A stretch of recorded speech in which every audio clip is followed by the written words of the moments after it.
Hello guys, and welcome back to today's video. My name is Zig, the programming guy. In today's video guys, I want to show you how to hide or unhide a song in a playlist. Alright, this tip could be helpful if you wouldn't like some songs to play either in a playlist or in an album. Alright, now let's get started. If you want to do this, first of all you have to choose a playlist. For example, this particular one.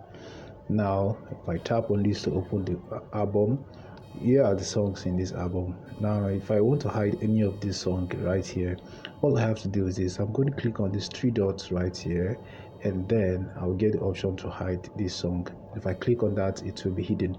Now you get this red this minus sign in this red circle. Now if I type on that, then I have unhide this song. So guys, this is how you can hide or unhide the song in a playlist. Hope this guide was helpful. If it was, give this video a like and equally subscribe to get more.